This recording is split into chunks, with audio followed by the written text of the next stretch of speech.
get older, I will be strong as they call me freedom, just like a waving flag.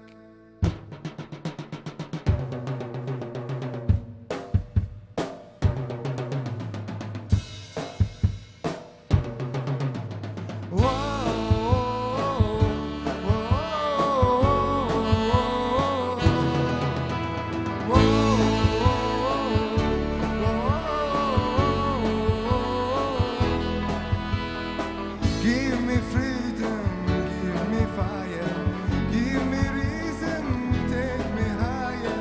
Seize the champions, takes the field now. You define us, make us feel proud. In the streets our hands are lifting as we lose our inhibition.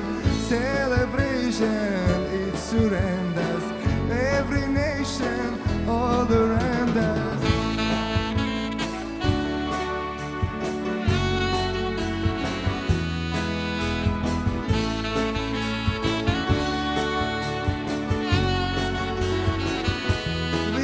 Say when I get older, I will be strong as they call me freedom, just like a waving flag. And then it goes back, and then it goes back, and then it goes back. Oh, when I get older, I will be strong as they call me freedom, just like a waving flag. And then it goes back, and then it goes back, and then it goes back. Whoa, whoa.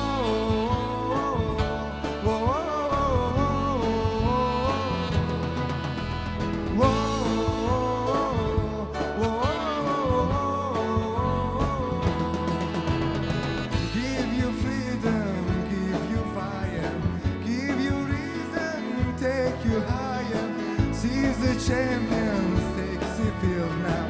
You define us, make us feel proud. In the streets our hands are lifting as we lose our inhibition. Celebration all around us. Every nation it surrenders.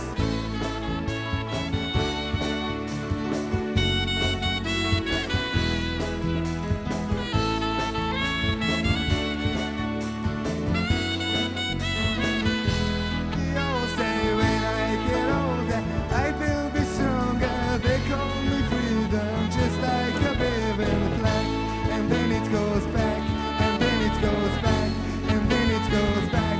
Whoa, when I get older, I will be stronger. They call me freedom, just like a waving flag. And then it goes back, and then it goes back, and then it goes back. Whoa, whoa, whoa, whoa, whoa, whoa, whoa.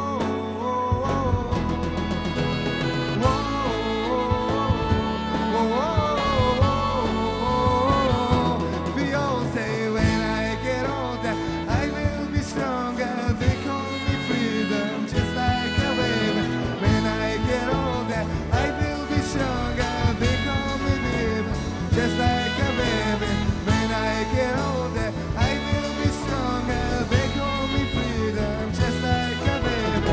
When I get older, I will be stronger. They call me freedom, just like a baby. Flag, and then it goes back, and then it goes back, and then it goes back, and then it goes back, and then it goes back, and then it goes back, and then it goes back. Whoa.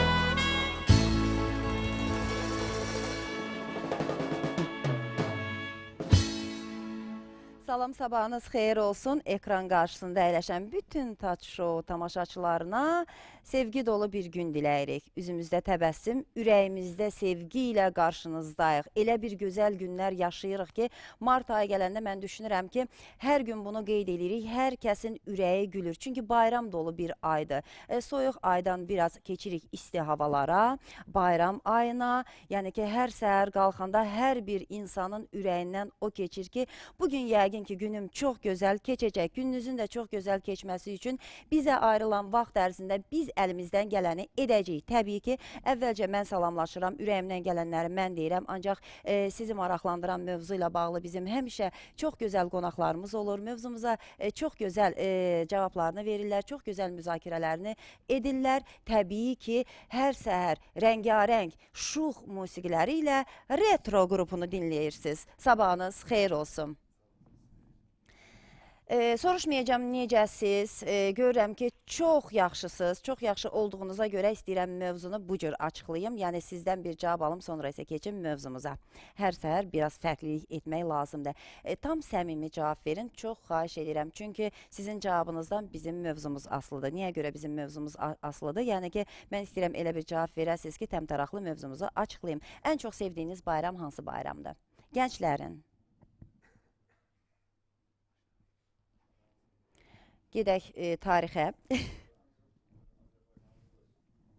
Bayramlarını çox sevirəm. Yəni kənar xarici dövlətlərin bayramlarını yox, yəni o qədər. Qeyd eləmirsən? Qeyd edirəm, amma yəni ən çox üstünlük verdiyim öz bayramlarımız. Aha, Rəşid bəssəm, ən sevdiyin bayram. İndi Novruz bayram ərəfəsində olduğumuza görə hər kəs Novruz bayramı deyəcək. Mən yeni ili ən çox xoşlayıram, sonra Novruz bayramı. Aha, gözəl, mətləb. Ümumiyyətlə bayramlarımızın hamısı gözəldir, ayrı-ayrılıqdan. Ancaq mən də Novruz bayramı olduğuna görə demirəm, çox sevirəm bu bayramı. Fərqli ilə seçilir. Həm də nəsə yaz yeni bir nəfəs, yeni bir necə deyim? İstək, yeni arzu, Arzular, yeni bəli. dilək, arzu Yeni doludur. fəsildən başlayır, yəni sevirəm bu bayramı. Aha, gözəl, amin. Sabahınız xeyir Təzə xanım. Sabahın xeyir olsun. Mənim də xoşuma gələn bayram Novruz bayramıdır. Nəyə görə? Çünki Novruz bayramı yazın gəlişinə xəbər verir. Hər yer gözəlləşir. Həm də yaz fəsli xoşuma gələn fəsildir. Ona görə Novruz bayramı xoşlayıram. Çox gözəl, bizim daimi tamaşaçılarımız yəqin ki, diqqət yetirdi. Retro qrupunun üzvləri əməlli başlı bişib. Yəni o qədər qaynayıblar, kəflərini yığmışıq, bir də kəfi çıxıb, bir də yığmışıq tam. Niyə görə deyirəm? Belə götürəndə, yəni bizə sığınan xarici bayramlar var ki, orada indi bir çox bayramlar seçilir ki, gənclər onları sevə-sevə, yəni milli bayramdan çox qeyd edirlər. Belə deyək, elə bugün mövzumuz da budur ki, bizə sığınan xarici bayramların qeyd edilməsindən, gənclərin ona münasibətindən və milli bayramlarımızın keçirilməsindən, gənclərimizin bu adət-ənənəmizə münasibətindən danışacağıq. Niyə görə dedim ki, bunlar artıq qaynayıblar, bişib, hazırdılar, kəfləri bir neçə dəfə yığılıb. Artıq bilirlər ki, nə demək lazımdır. Bir neçə ay bundan əvvələ qayıtsaydıq, biraz Rəşiddə qalıb, o da o qədər deyirik, səmimi ol, səmimi ol, səmimi ol. Rəşid indi deməsəydi, biz bilirik ki, yeni ili daha çox sevir. Yəni, Rəşiddə biraz qalıb, Rəşid də mətləb həmişə eyni olub, belə deyək. Mətləb həm fikirləşib danışıb, necə fikirləşib danışıb, haradasa hamı fikirləşib danışır. İkinci, üçüncü söz verdiyimizə görə, yəni biraz fərqli münasibətini bildirib, ancaq həmişə sizin fikirlərinizə hörmətlə yanaşırıq. Bəli, elə gənclərin adından birinci sizin cavabınızı alırıq, ondan sonra isə sima olaraq sizi qəbul edirik də, belə deyək. Ondan sonra isə elə keçirik bizim digər gənclərimizə. Mövzumuzu açıqladığımıza görə nə qalır? Gedişatda bizim ağ çiçəyimizi təqdim etmək, sonra qonaqlarımızı təqdim etmək, sonra isə yavaş-yavaş söhbətimizə başlamaq qalır. Arada da kokteylimizi hazırlayarıq, daha da şirinlik qatarıq ki, siz də özünüz üçün ləzzətli, dadlı, meyvə tərkibli, hansı ki bu fəsildə bizə daha çox lazımdır, enerjili olmalıyıq, yorğun olmamalıyıq. Ona görə də səhər oyanan kimi gözəl bir musiqi, qalxırsınız, gözəl bir rəqs edirsiniz. Rəqs etdikdən sonra isə kokteylinizi içirsiniz, duş qəbul eləyirsiniz, gözəl bir səhər yeməyi yeyirsiniz. Ondan sonra görün sizin qarşınızda bir nəfər dayanacaq ya dayanmayacaq. Yəni ki, siz özünüzdən əlavə ətrafınızda olan bütün insanlara gözəl əhval-ruhiyyə keçirəcəksiniz. və gözəlliyi sevən bizim tamaşaçılarımız. Mən bilirəm ki, əgər kimsə gözəlliyi sevirsə, hər zaman gülə üstünlük verir. Əgər gözəl, təravətli çiçəklər istəyirsinizsə, onda Gəncə şəhər Şeyx Bahəddin 35-də yerləşən Ağ Çiçəyim Gül salonuna müraciət edə bilərsiniz. Orada nəinki siz çiçəkləri, dekorativ gülləri, ağacları, müasir bax bizim səmənini əldə eləyə bilərsiniz. Bayram üçün müxtəlif bayram atributları ala bilərsiniz. Getmək istəmirsinizsə, sifariş etmək istəyirsinizsə, onda bu telefon nömrələri vasitəsilə də sifarişinizi verə bilərsiniz. 022 256 46 56 055 155 16 00 055 585 16 00. Üzr istəyirəm. Yenə mən danışıram, o səməni görsənir. Danışanda hər halda Ceyhun müəllim məni göstərmək lazımdır. Tutmusunuz o səmənidən, yenə demişəm orada ürək şəklində olanda yenə yaxşı idi. Çox yaşa, sağlam ol. Aha, buyurun.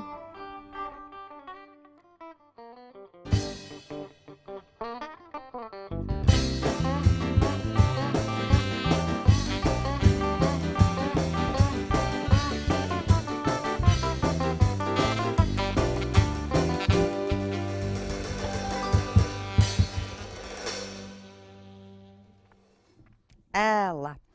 Qonaqlarımız isə Rəfiqə Mürsəlova, Şəmkir rayon Kür qəsəbə mədəniyyət evinin direktoru. Sabahınız xeyir olsun, xoş gördük, xoş gəldiniz. Keçmiş bayramlarınız mübarək. Gələnlərdə yavaş-yavaş təbrik edəcəyik. Çox sağ olun sizinlə həm Tacirə xanım. Sağ olun.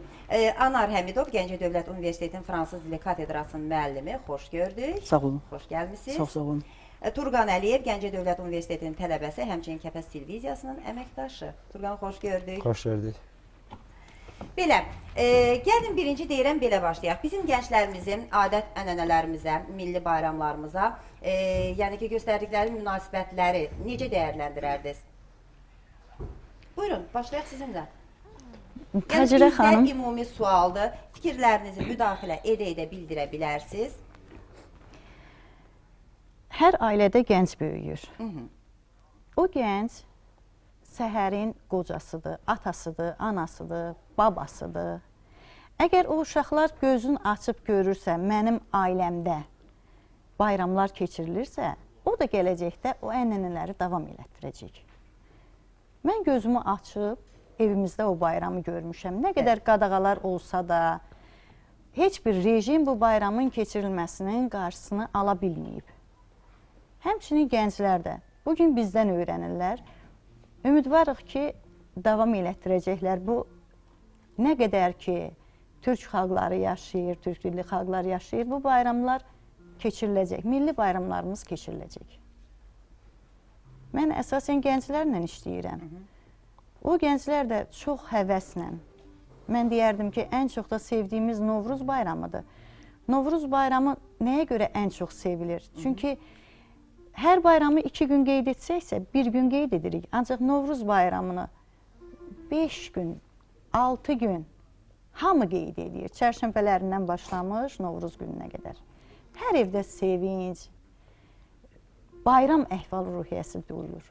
Ona görə də gənclərimiz bu bayramı qeyd edirlər və ümidvaram ki, hər zaman qeyd edəcəyik. Çox gözəl, mən belə başa düşdüm ki, artıq bu böyüklərdən gələn bir ənənədir ki, böyüklər onu yaşatmalıdır ki, artıq elə evdən deyək də, bizim uşaqlarımız da bu adət-ənənəni öyrənsinlər, götürsünlər və bunu lazımi şəkildə qeyd etsinlər, siz razılığınızı bildirdiniz. Belə götürəndə bugün bizim mövzumuz bizə sığınan xarici bayramların qeyd edilməsi, ancaq mən düşünürəm ki, ilk bizim özümüzün milli bayramlarımızdan danışmalıyıq, sonra isə bizə sığınan artıq gənclərin münasibət göstərdikləri yaxşımı, pismi, bunu sizdən öyrənəcəyik, görək hansı dərəcədədir, o haqda danışacaq. Anar bəy, siz də gənclərlə işləyirsiniz, bugün gənclərin bizim bu milli adət-ənənələrimizə, milli bayramlarımıza münasibətinin, buyurun, siz də fikirlərinizi bildirin. Bəli, tələbələrlə əlbəttə işləmək çox maraqlıdır. Onların milli bayramlara olan münasibətini öyrənmək isə tamamilə fərqli bir şeydir. Çünki onlar, biz əgər öz tələbələrimizi nəzərdə tuturuqsa, mən fransız dili müəllimi olaraq, öz fransız dili ixtisasında təhsil alan tələbələrimizi nəzərdə tuturamızda, onların əsas ilkin etapda, mərhələdə fikirləri Avropa mədəniyyətini öyrənmək, Avropada sənəti ilə maraqlanmaq və orada baş verən hadisələri yaxından, dərindən izləyib, özlərində analiz eləmək qabiliyyətini inkişaf elətdirməkdir. Milli bayramlarımızı əlbəttə hamı sevir. Novruz bayramından danışdıqsa əgər, Novruz bayramını orta və yaşlı nəslin nümayəndələri çox yaxşı bilir ki, keçmişdə Sovet dövründə qadağa olunsa da, Şıxalı Qurbanovun sayəsində bu rəsmiləşdirildi və artıq hamı bu bayramı sakit, yəni asudə qeyd edə bilir. Hamı bu bayramı evində qeyd edir, düzdür. Tələbələr də, bizim tələbələr də, digər ali məktəblərin tələbələri də bu bayramlara münasibəti yaxşıdır. Amma söhbət əgər xarici bayramlardan gedirsə, icazə verin mən sizə ixtisasımla bağlı olan sırf fransız dili ilə birbaşa bağlı olan bir bayram haqqında danışım və tamaşaçılarımıza da bu barədə məlumat verim. Aha, gözəl. Ancaq mən istəyirəm ki, bizim gənc Turqanın da fikirlərini alaq. Ondan sonra isə keçərik bizim bu xarici bayramların qeyd edilməsindən, əhəmiyyətindən siz danışacaqsınız, vurğulayacaqsınız. Görək gənclər niyə görə bu bayramların keçirilməsinə əhəmiyyət verir? Yoxsa siz məsəl üçün bu bayramların qeyd edilməsini xüsusi olaraq təşkil eləyirsiniz? Artıq mənim özümdə də böyük bir maraq yarandı. Buyur Turqan. Bir daha hər kəs salamlayıram. Dəyərli müəllimlərin dəyərli fikirlərlə razılaşıram. Yəni ki, gənclər heç vaxt milli adət-ənənələrimizi unutmurlar. Mən özümdə belə öz Azərbaycan sırf olaraq bayramlarını iki yerə bölərdim. Bir milli adət-ənənələrimizdən, tarixdən bizə gələnlər, bir də xüsusi bayramlar, hansılar ki, Konstitusiya bayramıdır, bayraq günü bayramımızdır və s. kimi bayramlardır. Onları da ayrı bir qrupa əlavə eləyərdim. Milli adət-ənənələrimizdən gənclərin mənim ən çox sevdiyim bayram Novruz bayramıdır. Bunun da açıqlaması çox sadədir. Çünki çərşənbələr olur, çərşənbələrdə tonqal qalanır. Bu tonqal qalanmaq üçün xüsusi yerlərdən çırpı, taxta falan yığırıq və bu bizim həyatımıza bir maraq qatır. Yeni dostlar əldə edirik bu bayram sayəsində. Daha sonra papaq atma var, qapı pusma var və s. ki, milli adət-ənənələrimizdə sırf Novruz bayramına bağlı olan maraqlı oyunlar var. Hansı ki, oyunda yeni bir şeylə biliklər qazanırıq və bunu ötürdükcə də daha balaca, sırf bizdən yaşdan balaca olan gənclərimiz də, uşaqlar, balalar da onlar artıq bayramda daha həvəsliyirlər. Və deyərəm ki, digər bayramlardan milli adət-ənənələr bayramına ən çox sevilən bayram Novruz bayramıdır və sadalıqların buna bariz nümunəsidir ki, Novruz bayramı necə sevilir. Bax, məsələn, bir neçə keçirilən mərasimləri sadaladın, Turqan. Biz birgə çalışdığımıza görə, yəqin ki, həm də yaşım məndən kiçik olduğuna görə, adət etdiyimə görə sən deyə müraciət eləyə bilərəm. Turqan, belə deyək də, hansı ki, dedin ki, ocaq qalanır, çır-çırpı yığılır. Heç olmasa bunun mənasını öyrənmişsən ki, bax, tonqal qalanır, çır-çırpı yığılır. Çır-çırpı yığılır. Ondan sonra torba atılır, indi papaq deyil, atılır. Əslində torba deyil. Torba, bəli, atılır. Qapı pustu olur. Heç bunların, məsələn, öyrənmirsən, mənası nədir? Və mən sırf tarix ixtisasında oxuduğum üçün, yəni bunlardan sırf bizim xüsusi dərslərimiz olur, ixtisas fənlərimiz ki, hansılar ki, sırf Azərbaycan milli adət-ənənələrindən danışılır, söhbət açılır və həmən dərslərdə biz çox şey əldə eləmişik, yəni bilik, bacarıq mənasında. Və hər Novruz bayram adət-ənənədə daha çox bayramlarımız, daha çox xüsusi, spesifik olan, Novruz bayramı spesifik olan çox şeylər vardır. Lakin dövrümüzdən gəlsə, Sovet rejimindən sonra bu bayramda biraz aksaqlıq yaranması, fasilələr yaranması, keçirilməmək qadağası olması artıq bu biraz həmən adət-ənənələri biraz yoxa çıxmasına gətirib çıxarmışdı. Hansılar ki, bəzi toqqa ilə döymədir, belə elə bir oyunlar da var idi ki, hal-hazırda o işlətmirik. Müəllim bayaqlar buyurdu ki, torba atma. Artıq mən bu bir yanlışımdır ki, mən papaq atma dedim. Torbaymış sən demə. Uşaq sallamadı. Bəli, hər şey var idi. Çünki artıq o bizə gəlməyib. Yəni ki, bizə gəlib çatmır. Çünki Sovet rejimini biz görməmişik. Sovet rejimindən qabaq da olmamışıq. Sovet rejimindən qabaq o milli adət-ənənələrimiz də qorunmaq biraz çətin olur. Çünki Azərbaycan Xalq Cümhuriyyəti 2 il fəaliyyət göstərdi. 2 il ondan qabaq Çar Rusiyasının əsarəti altında olduq və ondan qabaq xanlıqlarda olduq. Xanlıqlar da biz bölünmüşdü, bütöv Azərbaycanlar bir yerdə fəaliyyət göstərmirdi. Amma ayrı-ayrılıqda xanlıqlar xüsusi olaraq qeyd edilirdi. Yəni Gəncədə də məşhur bir park var, meydan var, Novruz meydanı, hansı Yeni Gəncədə yerləşir. Bu da bariz nümunəsidir ki, həmən meydan varsa da, demək o Novruz bayramına hörmət var, o Novruz bayramına qiymət verilir. Sevindirici haldır ki, artıq müstəqil azad bir respublikayıq və bizim ürəyimizdən gələn kimi milli adətlərimizi qoruyub saxlamaq şərti ilə rəsmi şəkildə belə deyək ki, bugün bu bayramı təmtəraqlı qeyd edirik. İndi fasiləmiz var, fasilədən sonra isə mən düşünürəm ki, bugünkü mövzumuz hər kəs üçün maraqlıdır. Heç bir yerə ayrılmayın, çayınızı təzəliyin, tez gəlin ki, heç bir şeyi qaçırmayasınız.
Çox sağ olun. Deyirəm, gəlin biraz da bizim milliləşdirdiyimiz xarici bayramlardan danışaq. Sonra isə sizin yəni ki, universitetdə qeyd etdiyiniz bayramlara keçərik.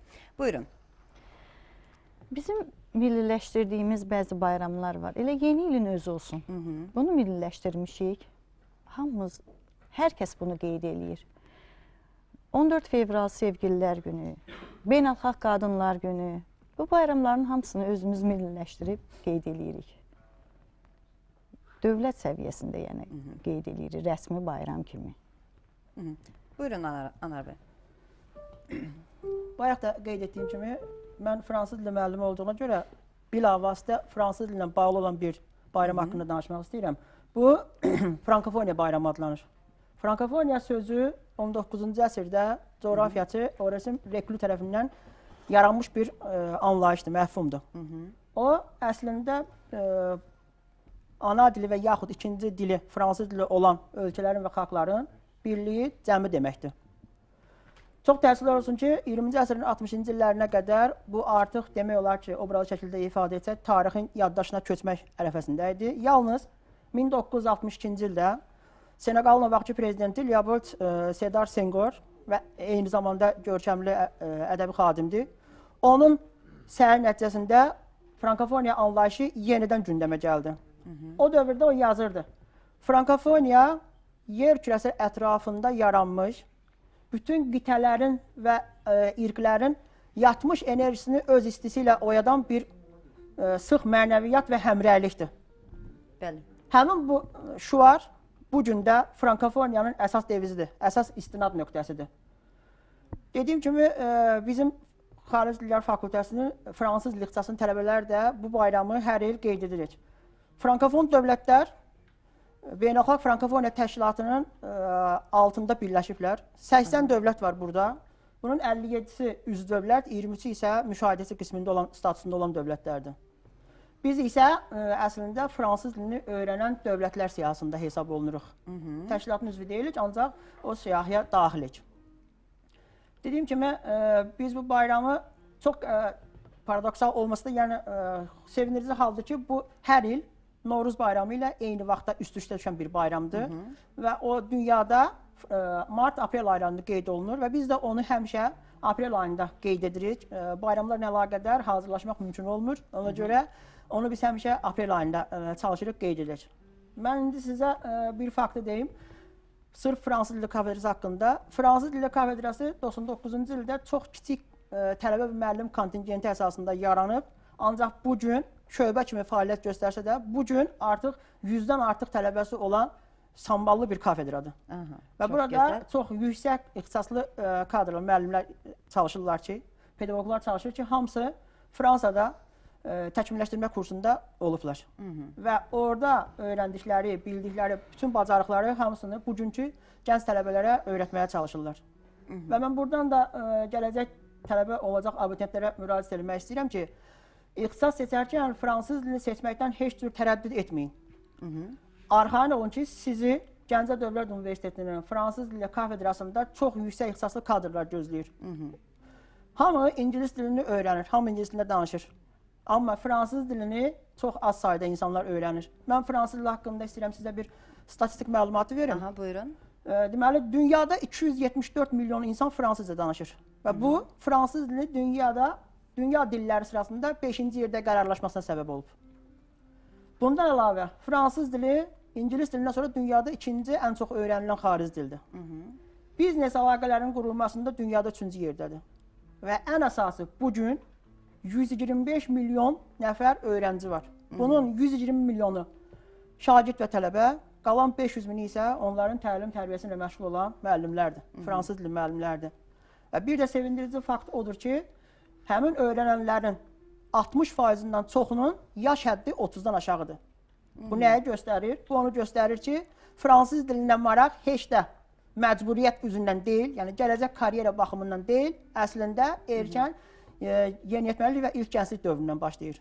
Bu, insanların Avropa mədəniyyətinin əsas, mən deyərdim ki, simvolu kimi olan fransız mədəniyyətində olan marağından irəli gəlir.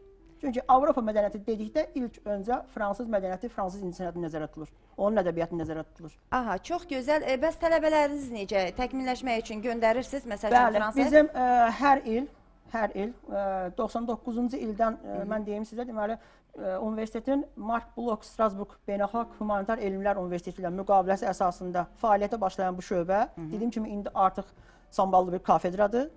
Hər il bizim 4-cü kursu bitirən tələbələrimiz orada magistratur təhsil almağa gedirlər. Yəni bizim üçün bunlar bizə Fransanın Azərbaycandakı səfirliyi çox böyük yardım edir. Onlar daima bizlə maraqlanırlar və hər ildə bizim təşkil etdiyimiz bu Frankofoniya bayramında onların nümayəndələri iştirak edir. Çox gözəl. Bəs bizim orada tələbələrimiz necə?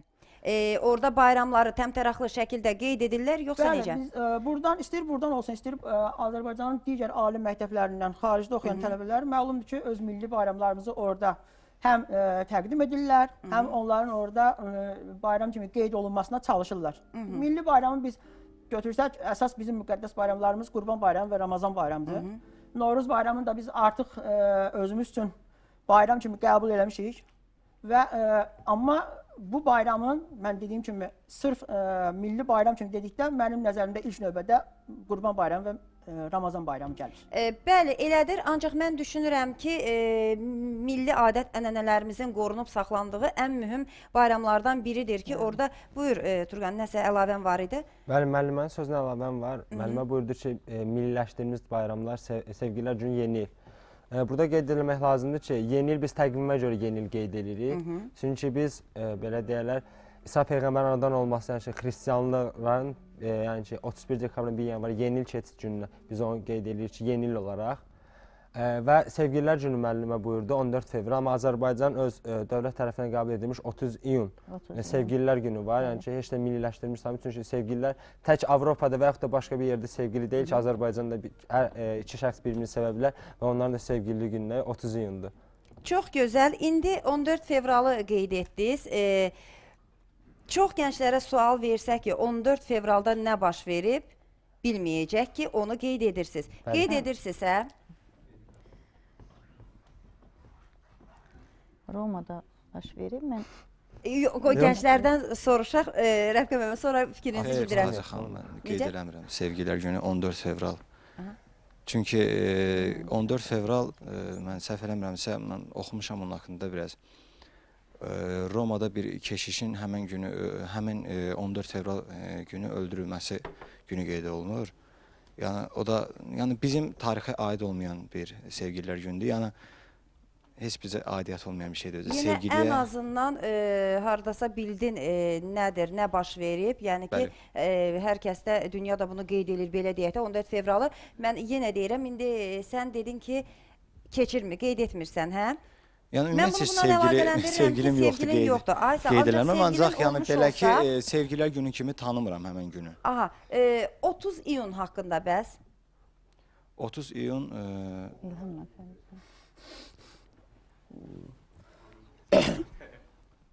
İlhamla Fərizənin toy günüdür.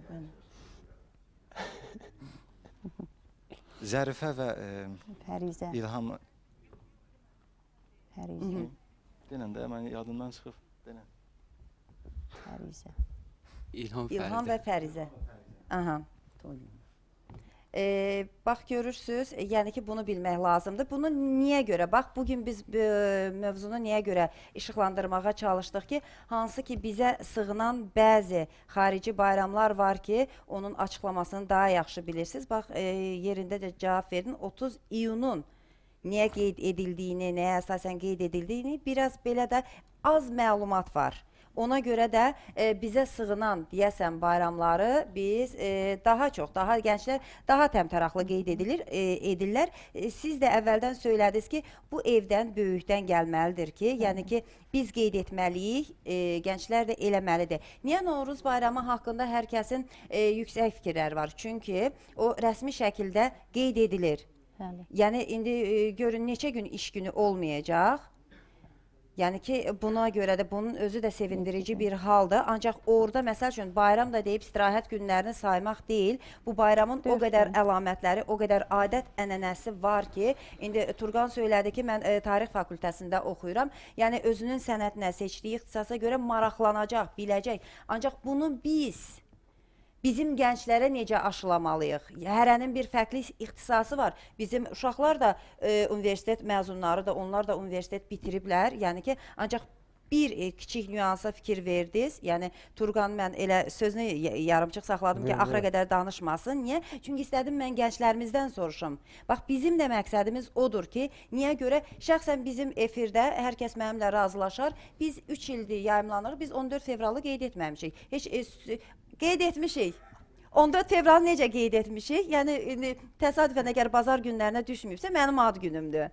Yəni bu cür, yəni kiçik bir nüans, yəni ki, belə qeyd edə bilərik ki, bir yerdə, yəni təbrik olunsun, bundan da bitir gedir. Ancaq biz onu qeyd etməmişik. İndi baxır ki, hansı bayramlar, bəli, təqvimin dəyişməsinə görə yeni ili biz qeyd eləyirik. Ancaq onu da belə deyək də, özümüzə uyğun, demək olar ki, milliləşdirmişik. Heç sözsüz. Milli yeməklərimiz bişirilir. Milli xörəklərimiz bişirilir. Yəni ki, ancaq yenə də müqayisə eləsək fərqi çoxdur. İndi Rəfqə müəllimə, necə dəyərləndirərdiniz, necə qiymət verirsiniz ki, bugün adi bir bizə sığınan xarici bayramın, bizim qeyd etdiyimiz bayramın bayramla əlaqəli şəkildə müqayisə elədik, yəni tam istədiyimiz cavabı ala bilmədik. Bu nədən irəli gəlir bugün? Qeyd elədik Sevgililər günü. Onun bizə heç bir aidiyyatı yoxdur. O Romada baş verib, deməli, İmperator 2. Konstantin vegetarlara evlənməyə icazə verməyib. Amma orada Terni şəhərində, Ternidə kilsədə bir keşiş xəlibət sevgililərin nikahını kəsirmiş, onları evləndirirmiş. İmperatorun bundan xəbəri olanda bunu həbs eləyir. O dustaq olan vaxtı bir dustağın qızını sevir. Və ona çox işgəncələr verirlər. Edam olunmamışdan əvvəl o sevgilisinə bir məktub yazır, sonunda da yazır, axı bilir öləcək, sonunda yazır sənin Valentinin. Amma onun adı Valentin olmayıb. Yəni sənin sevgilin Valentin o deməkdir. Elə o vaxtdan da bütün Avropaya yayılıb, yəni o bizim milli bayramımız deyil. Uşaqlar qeyd elədi, bizim milli bayramımız sevgi uğrunda özünü öldürən, sevgisi uğrunda, İlham şəhid oldu vətəni torpağı uğrunda, amma Fərizə şəhid oldu körpə balasıyla sevgilisi uğrunda, sevgisi uğrunda. Qurban da verdi, balasını da qurban verdi bir sevgiyə. Bax, onu qeyd eləmək lazımdır, 30 iyunu qeyd eləmək lazımdır. Gənclərə nəsiyyətim bu olar. Amma baxma, yenə hamı qeyd eləyir, mağazalarda gül tapılmır, hədiyyələr, yenə gənclər Sevgililər gününü qeyd eləyir.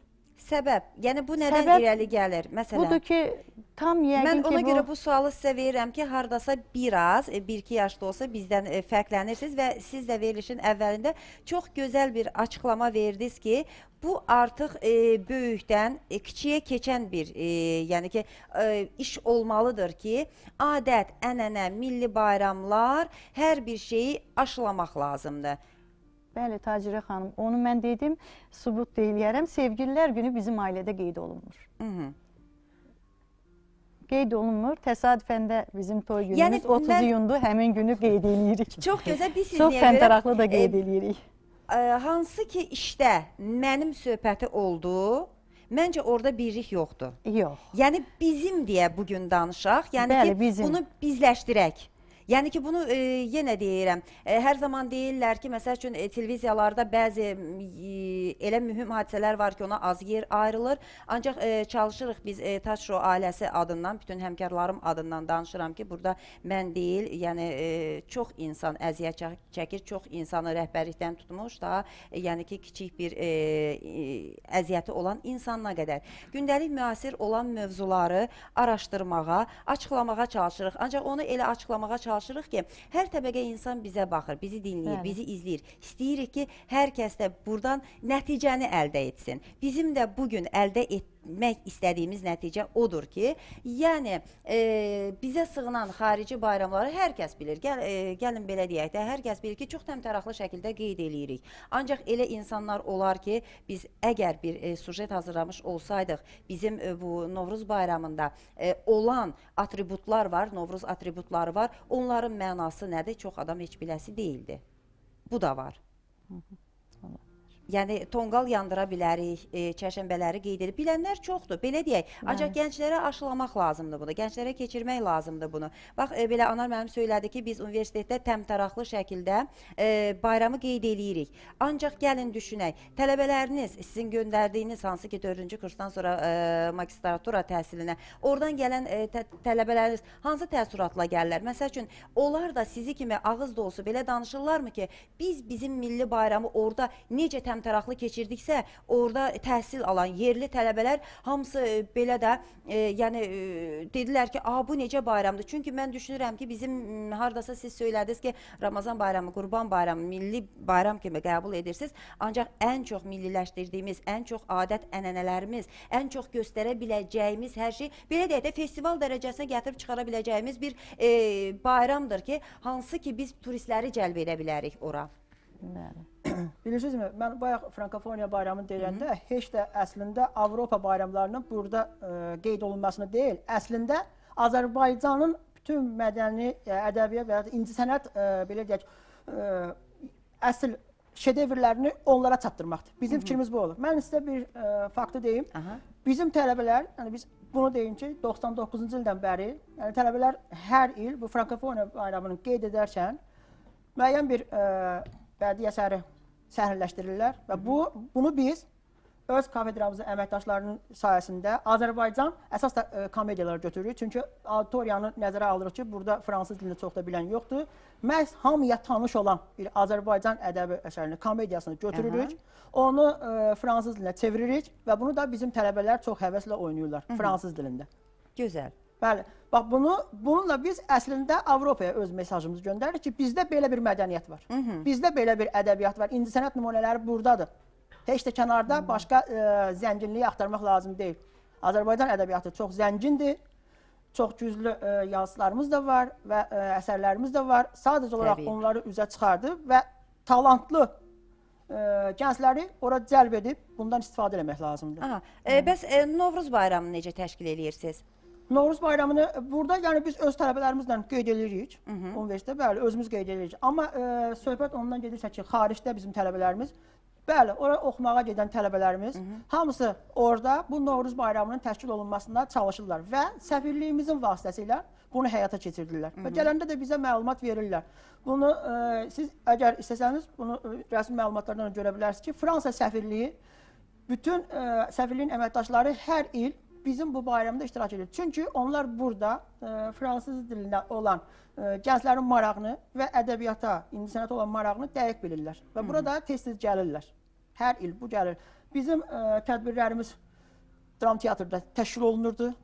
Orada tələbələrimiz dediyim kimi bir Azərbaycan komediya əsərini oynayırlar. Sonra mahnıları ifa edirlər. Rəqslər olur. Yəni bu sırf bir saat, saat yarım ərzində davam edən bir proqram olur. Və demək olar ki, hamının da çox xoşuna gəlir. Əvvəllər biz bunu çox kiçik şəkildə keçirdirdik, çünki kontingent az idi. Amma da dediyim kimi indi 100-dən artıq tələbəmiz var ki, bunların əslində siz onları görsəniz ki, onlar o bayramda o səhnəni necə həvəslə, necə maraqlı oynayırlar. Heç cürə inanmazsınız ki, bunlar professional aktyorlar deyil.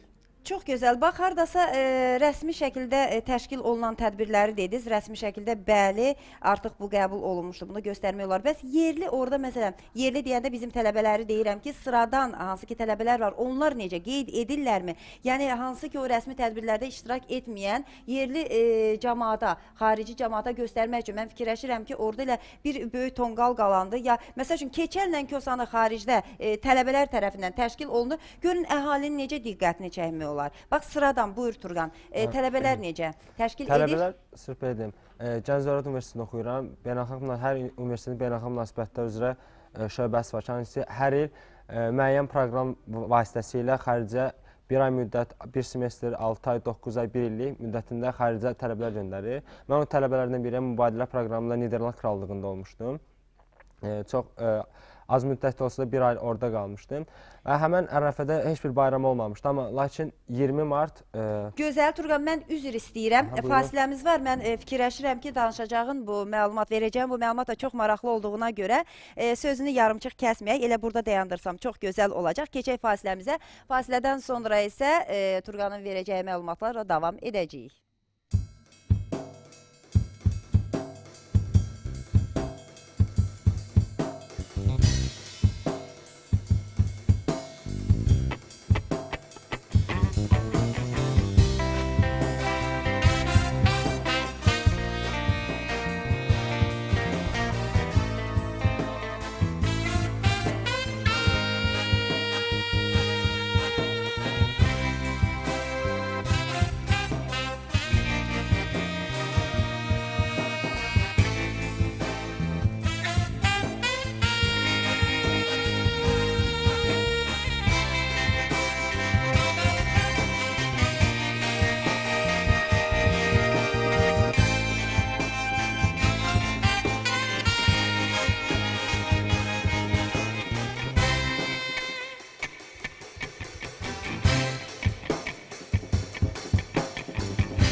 Çox sağ olun, hər gün doğrudan gözəl, həzin, ritmik musiqilər ifa eləyirsiniz. İndi sizə bir sual verəcəm.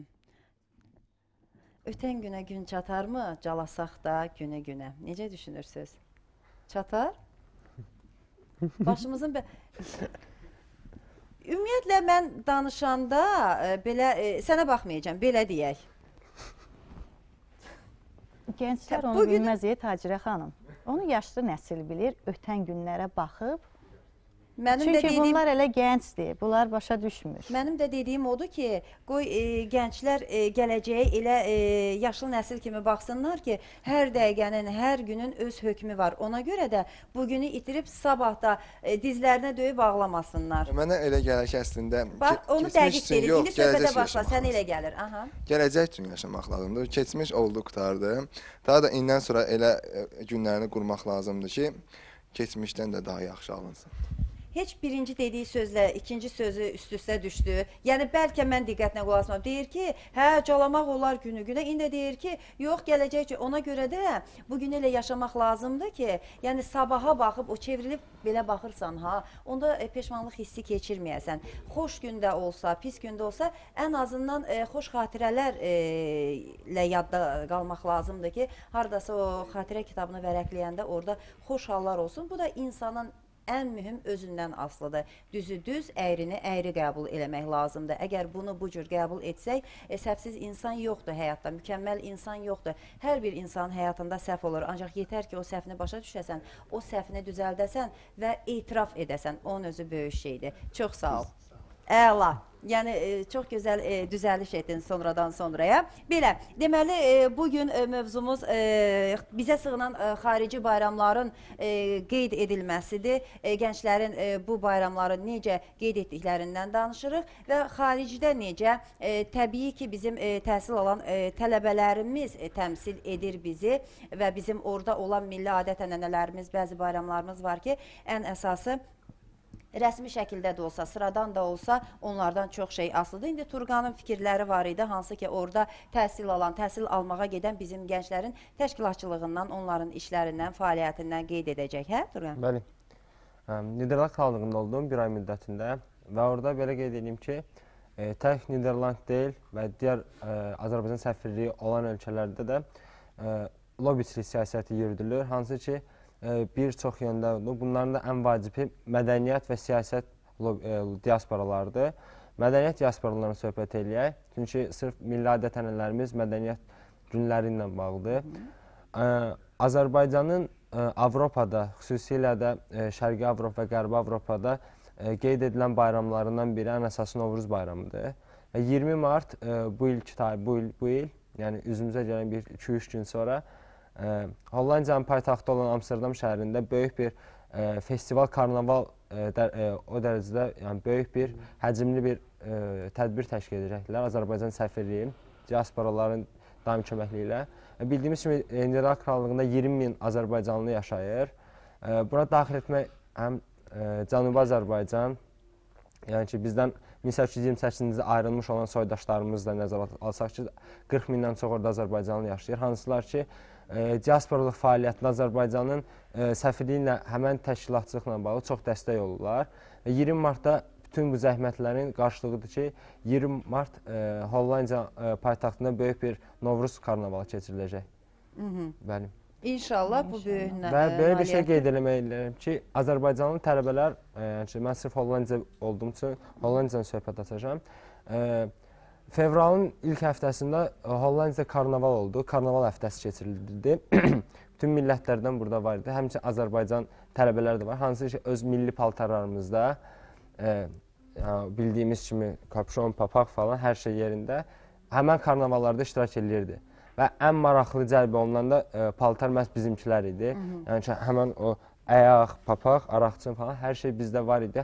Hamı soruşur ki, bu hansı millətdir falan. Çox gəlir deyirlər ki, Qafqaz milləti, amma Qafqaz milləti deyə bir anlayış olmadığı üçün hamı orada bir sırada qısa da olsa təbliğat gedir ki, Azərbaycan etnik hansı millətə aid olduğundan söhbət gedir və qısa bir zaman bir nəfərin əldə elədiyi məlumatla 10 nəfər kifayətlənir. Hansı ki, məndən də çox adam soruşurdu ki, hansı millətdənsiz? Mən artıq deyəndə artıq bir nəfər bilir. Bir nəfər də o biri dostuna çatdırır və elə Azərbaycanı getdikcə Avropada xaricdə təhsil alan gənclərimiz sayəsində daha çox həm məlumat əldə edirlər, həm də bizim milli adət-ənənələrimizə vərdiş halına çevrilir.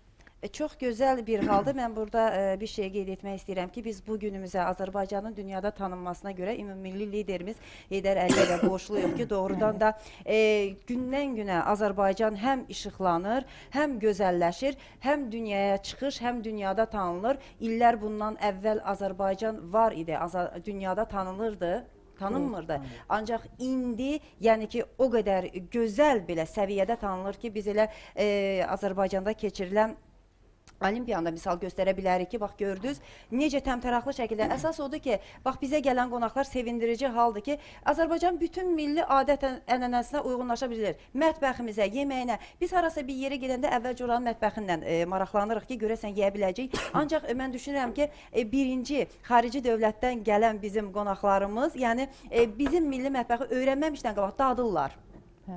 Dadırlar onu ki, yəni bu da, buyur Turqan, nəsə əlavən var idi? Adət-ənənə demişdən, sırf xörəklərlə bağlı.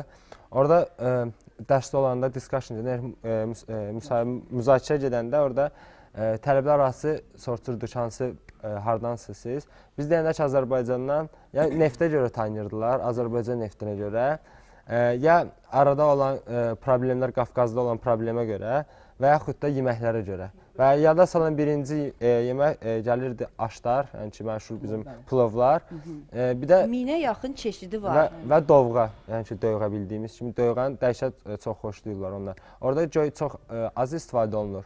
Amma bəzi Azərbaycandan gəlib getmiş insanlar, yəni ki, 3-4 nəfər artıq döyğa və aşı mütləq bilirlər.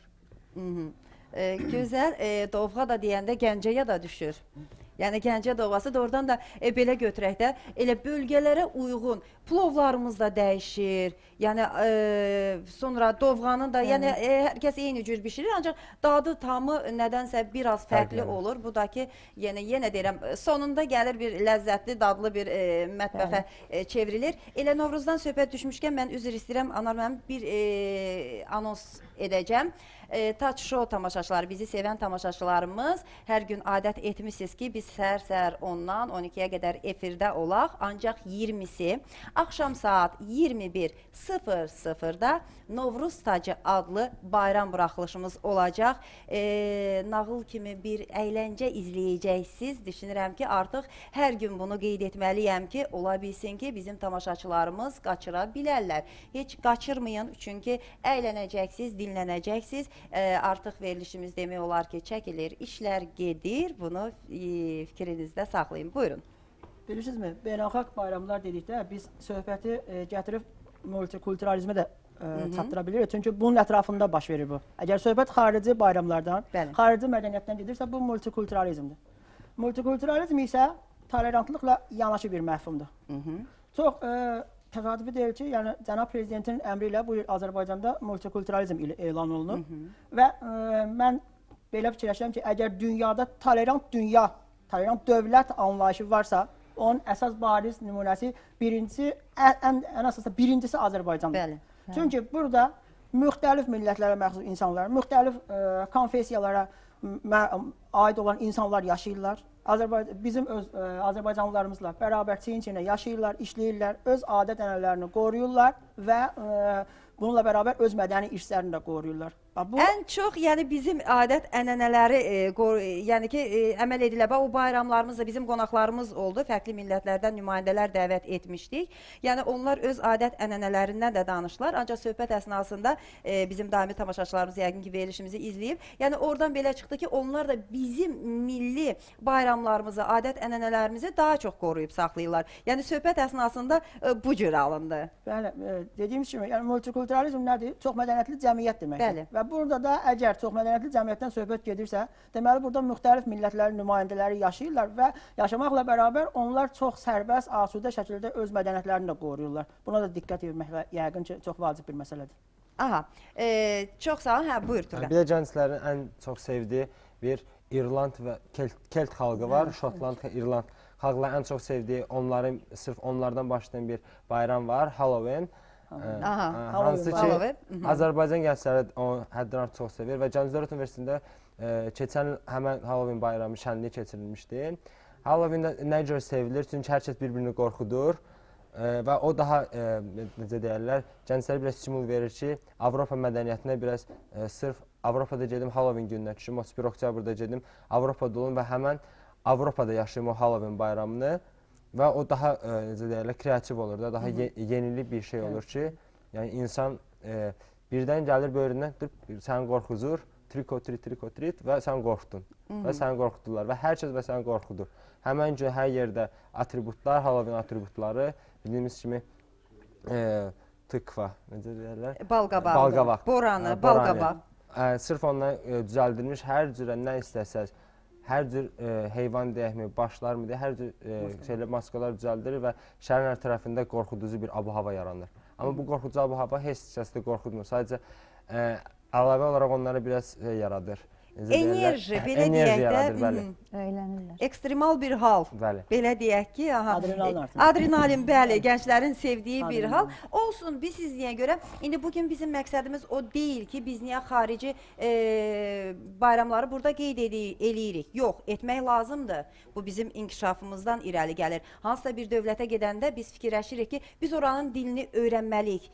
Və gedib orada yaşaya-yaşaya da tez bir zamanda götürürük. Adi bir bölgədən bölgəyə dəyişəndə bizdə belə bir xüsusiyyət var ki, biz tez bir zamanda ləhcəmizi dəyişirik. Ya da bu bizim, mən deyirəm ki, ən üstün cəhətimizdir. Yaxşıdır, ancaq gənclərimiz bizim milli bayramlarımızı, bizim xüsusi günlərimizi yadda saxlamalıdır. Onu da təqvimlə deyil, onun əhəmiyyəti ilə, əlamətləri ilə, onun adət-ənənəsi ilə, yəni ki, dəqiq fikrimiz budur ki, keçirin, əylənin, adrenalin yaşayın, ancaq milli bayramda, hansı ki, biz bu 21-ni festival şəklində turistləri cəlb edə bilərik, orada bizim atributlar var, onların hamısını, bəlkə bir xarici dövlətdən bir nəfər yaxınlaşdı, soruşdu ki, bu nədir? Bu nədir deyəndə, onun bir tarixi də olmasa, ən azından eşitdikləri, yadda saxladıqları, indi hər kəs tarixçi deyil, ancaq düzgün cavab verməlidir ki, heç kəsdə yanlış bir fikir yaratmayaq. Bunun burası belə, yəni bayramları qoyaq kənara.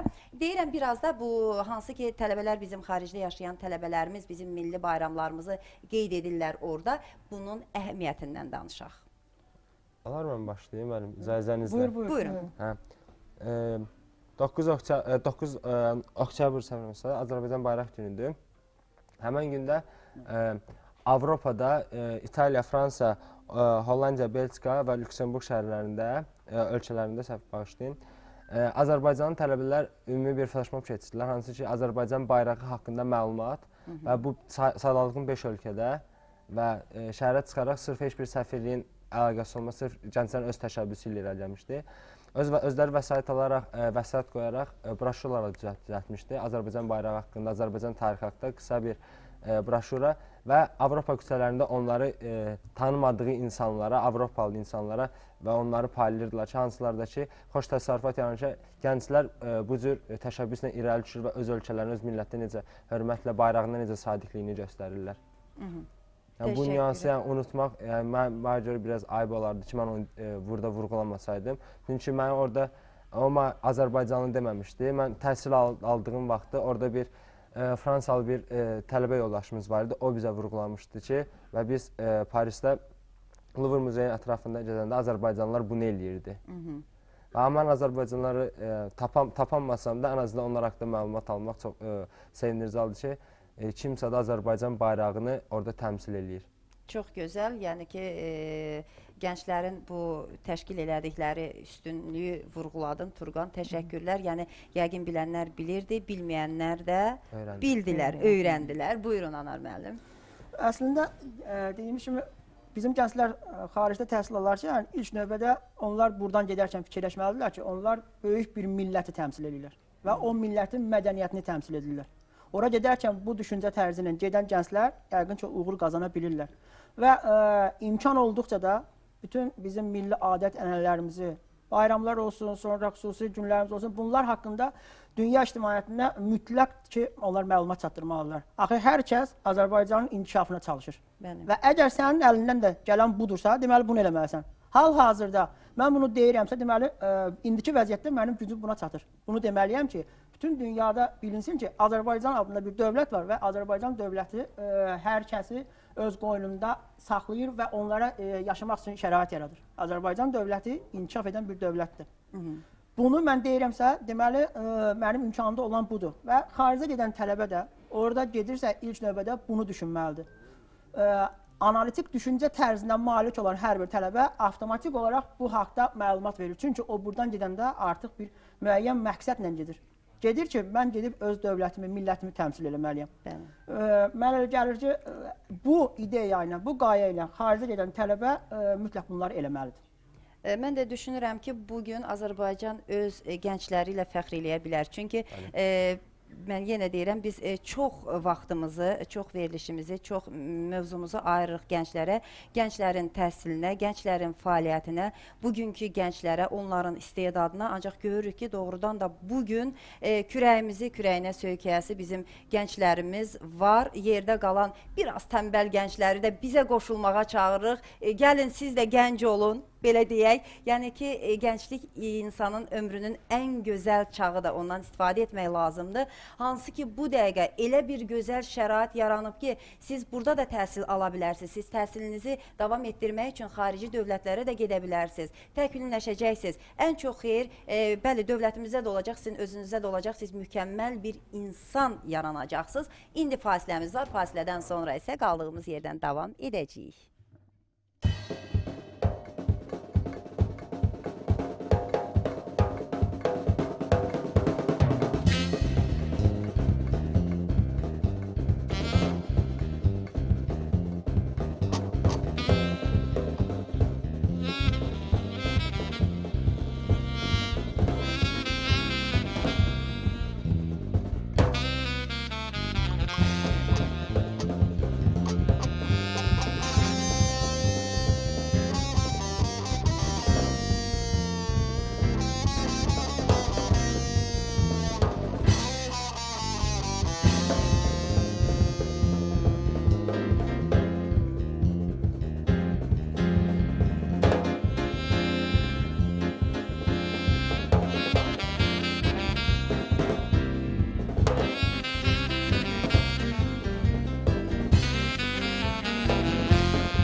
Əla, çox sağ olun.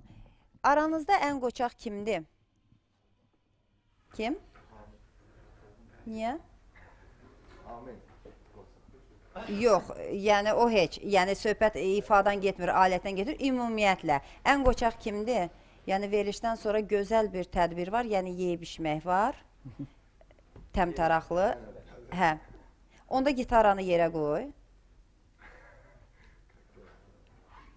Necə olmalıdır bəs?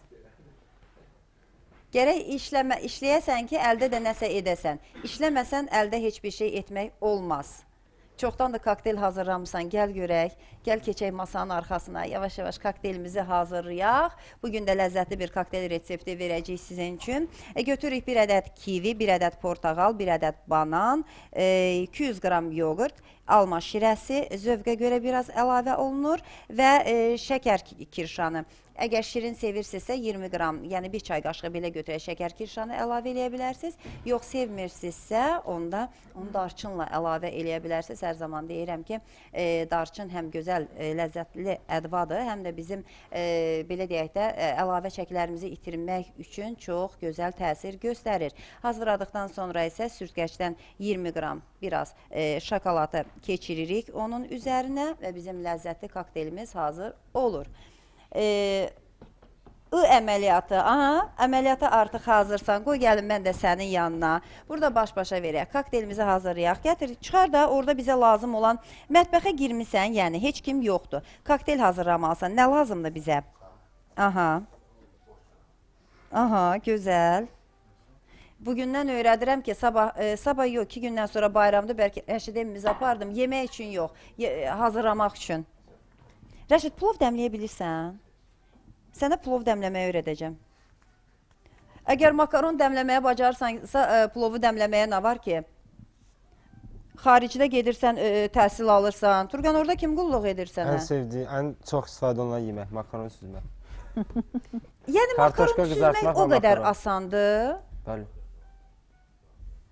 Onu xəşil etmək də var. Yoxsa makarondan asıdır. Yumurtası çox olanda əzilmir, hə? Yumurta? Yox, yumurtanı əlavə eləmirsən, Turqan belə dondu qaldı ki, görəsən makarona yumurta əlavə eləyirsən. Yox, sən yavaş-yavaş soy, götür resepti soy, Turqanla biraz danışım, götür görək. Hə, orada məsəl üçün, ən çox məsəl üçün xaricə gedirsəm, təhsilini davam etdirmək üçün, bir neçə xarici dövlətdə olmusan, hə? Bəli. Onların mətbəxi ilə bəs necə? Yəni uyğunlaşa bilirsən, yoxsa?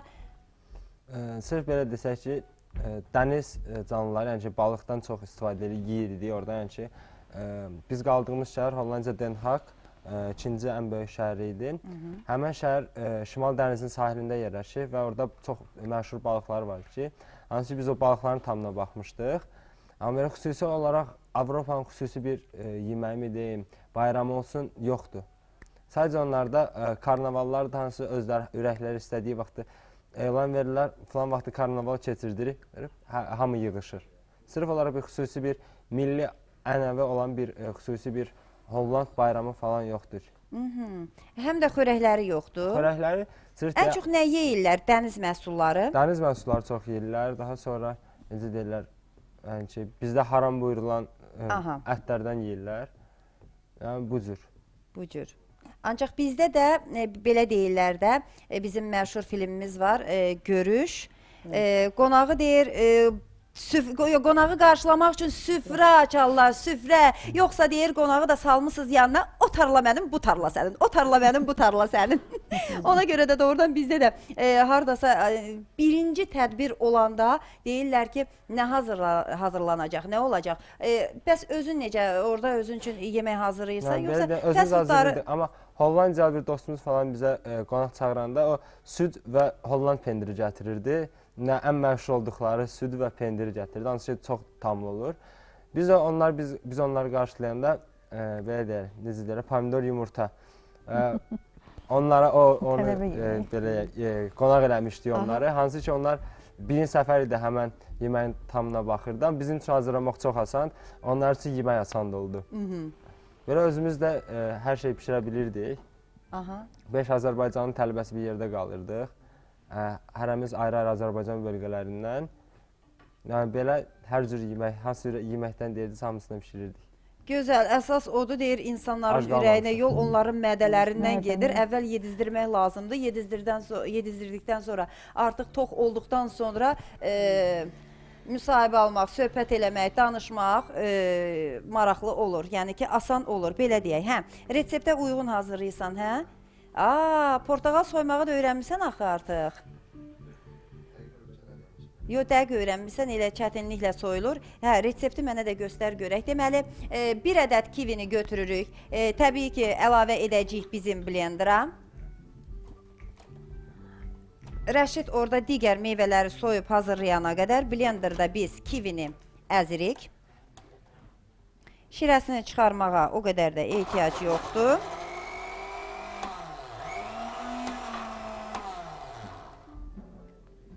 Hə, nə oldu?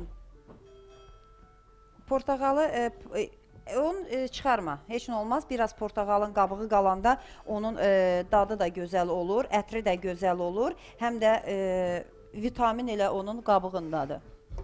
Belə götürəndə. Vitaminini qəbul eləməliyik ki, banan var idi orada.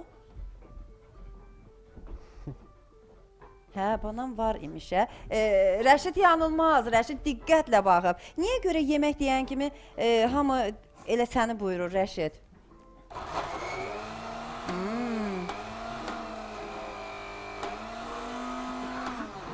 Gəl belə danışaq. Apelsini səhv eləyib blendera əlavə eləmişəm. Aha, portağalın şirəsi çıxmalıydı. Qaşıq ver, səhvimizi düzəldək. Bax, belə o. Bax, belə olur, ötən gün elə eləməmişdim, ötən gün yəqin şirəsini çıxarmışdım. Bugün... Hə, sübut sizdə dərhal olur. Bax, görürsən, deyirlər ki, bu dəqiqə tapıb göstərəcək. Əgər mən onu necə əlavə eləmişdim? Dünənki reseptdə portağal var idi. Ay, sağ olun, hə, sizə xeyir eləyən nə varsa onu əlavə eləyim. Burada son vaxtlar danışa bilmirəm. Rəşid, sən onu şirəsini çıxar zəhmət olmasa. Deməli, nə eləyirlər? O qədər güclü iş görürlər ki, burada nəysə bir sözü deyirəm, sabah deyirəm ki, bu gözəldir. Yerindəcə elə sözü götürürlər, düzəldirlər, sujet şəklində salıb hamıya göstərirlər ki, bəs ötən gün heç aparıcıya da elə şey eləyərlər, Turqan. Mən olmayayım, indi həmkarıq, sən olma. Belə bir şey eləyərlər. Göz götürüb götürməyənlərdir. Hə, bu da göz götürüb götürməməkdən söhbət gedir, hə? Onda da deyirəm, bu bayram günlərində o mənim gözü götürməyənlərin də gərək gözünü üzərik vasitəsilə yandırım. Necə düşünürsünüz? Olar. Əla. Deyirəm, Rəfiqə xanım, biz kokteylimizi hazırlayana qədər biraz da keçək bəlkə bizim Novruz adətlərindən danışaq. Əvvəlcə mən onu qeyd edeyim ki, 20-ci əsrdə həm əsrin əvvəlində, həm sonunda müstəqillik qazanan Azərbaycanımızda nəhayət 1992-ci ildən Novruz bayramı bayram kimi, dövlət rəsmi bayramı kimi qeyd olunur. 2009-cu ildən də UNESCO-nun Novruz bayramı UNESCO-nun qeyri-maddi irs siyahısına salınıb. 2010-cu ildən BMT-nin qərarı ilə 21 Mart Novruz günü kimi qeyd olunur. Bu böyük fəxr eləməli haldır. O ki, qaldı adət-ənənələrimizə, onların qorunmasında. Demək olar ki, damarında türk qanı axan, harda yaşamasından asılı olmayaraq, hər bir insan bu bayramı qeyd eləyir. Xaricdə yaşayan, yəni bizim bildiyimizə görə əlaqələrimiz olduğu insanlar, mən bayaq da qeyd elədim, Cənubi Kaliforniyada, Angelosda, deməli, orada şəhərdə tonqal qalamaq olmaz. İcazə verilmir, qəti qadağandır. Orada yaşayan türk dilli xalqlar şəhərin kənarında çimərliklər, yəni şəhərdən neçə kilometrlərlə uzağa gedirlər. O çimərliklərdə tonqal qalayıb bayramımızı qeyd edirlər. Bu o deməkdir ki, yəni Azərbaycanın milli adət-ənənələri hər yanda yaşanır, davam edir. Düzdür, xaricdə papaq atmasalar da, xaricdə yaşayan Azərbaycanlılar tanıdıqları bir müsəlmanın evinə toplaşır, lap geniş də şəhərdə qeyd eləyə bilməsələr də, evlərdə bunu böyük qeyd eləyirlər. Azərbaycanımızda isə yəni milli, mənəvi, milli adətlərimiz davam eləyir, bugün də davam eləyir.